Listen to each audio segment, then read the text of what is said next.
그래서 55세에서 65세 사이에 백내장이 대부분 있고 수술을 한다라고 하는 거는 정설로 전 세계 어디에서나 다 인정하고 알려져 있는 거니까. 댓글 달아주신 분들의 것을 읽다가 이런 보람도 있구나 하는 그런 날도 있는데요. 오유종 환자분인데요. 실명을 일으킬 수 있는 세 가지 신호 이런 영상 올린 적이 있지 않습니까? 이거 나도 혹시 하고 방치했던 어떤 증상들에 대해서 이렇게 셀프 테스트를 좀 하셨던 분인 것 같아요. 사실 두 눈을 뜨고 그냥 생활을 하면 잘 모르는데 이게 한쪽 눈씩 가려서 보게 되면 별거 아니지만 내가 이런 게 있네 라는 게 느껴지는 경우가 있으시잖아요. 근데 이제 오유종 선생님 같은 경우에는 시야가 양쪽 눈 모두 절반씩만 보이는 상태, 안쪽은 안 보이고 바깥쪽으로만 보이는 상태라는 걸 발견을 하셨고, 그런 경우는 되게 신경의 문제거든요. 그래서 시신경이 교차되는 지점, 뇌하수체 선종이라고 하는 것 때문에 이게 눌리면 그런 증세가 많이 생깁니다. 그게 많이 심하기 전에 그래도 발견하셔서 한 4분의 3 정도는 회복이 되셨다고 이제 감사하다는 댓글을 올려주셨어요. 그래서 바로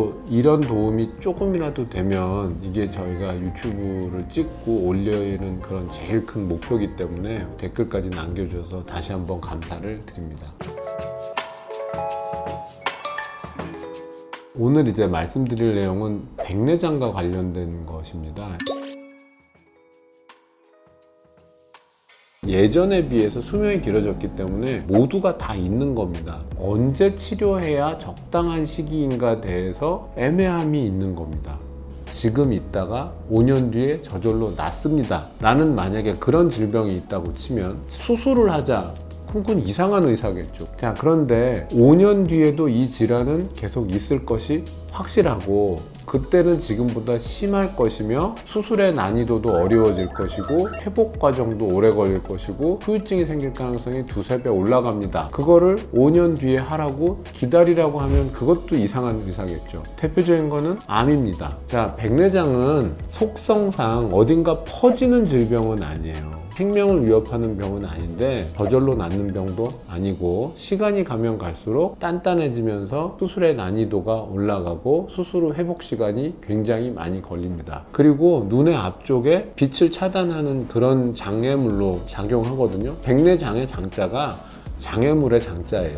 일종의 장애물로 딱 장벽으로 작동을 하고 있기 때문에 다른 병이 있는지 발견하는 것도 어려워진다는 거죠. 눈의 앞쪽에 뿌옇게 때가 껴 있으니까 당연히 시력이 덜 나올 것이고 어두워 보일 것이고 색감도 나빠 보일 것인데, 그런 상태에서 눈 뒤쪽에 피가 나도 알 수가 없다라는 거죠. 그래서 백내장을 너무 방치해서 심하게 나빠지도록 두어서도 안 되는 거죠. 단 젊은 나이에 수술을 하는 것도, 그것도 제가 보기엔 적당치는 않은 겁니다. 그래서 55세에서 65세 사이에 백내장이 대부분 있고 수술을 한다라고 하는 거는 정설로 전 세계 어디에서나 다 인정하고 알려져 있는 거니까. 그러면 85세다 그때쯤 돼서 수술을 받겠다고 안과를 가시면 솔직하게 많은 안과 의사가 난색을 표합니다. 어려워졌으니까. 그리고 이게 잘 고쳐지지 않을 거라는 거를 의사가 당연히 아는데 선뜻 해드릴게요 하기가 쉽지가 않고, 그래서 이 병원 저 병원을 오히려 찾아다니시는 불편을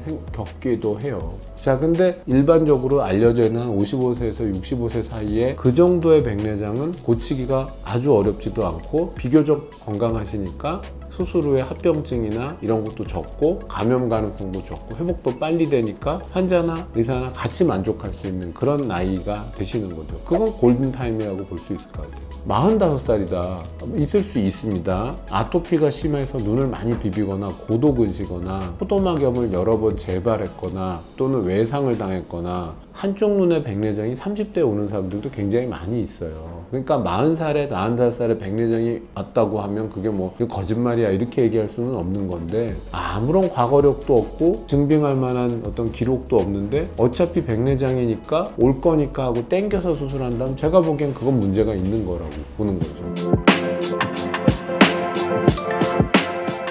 자, 백내장 진행을 억제하는 안약 있어요. 있는데 미국 FDA에서는 승인이 나지 않았습니다. 백내장 치료제라고 되어 있는데 그 약을 쓰고 백내장이 치료된 사람은 한 명도 없습니다.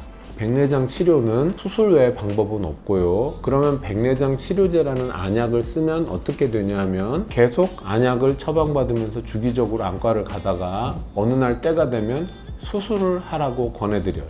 그럼 이건 치료제가 아닙니다. 백내장 억제제라고 하는 게 명확한 표현일 텐데 그 약병이나 약통 상자에도 백내장 치료제라고 적혀 있어요.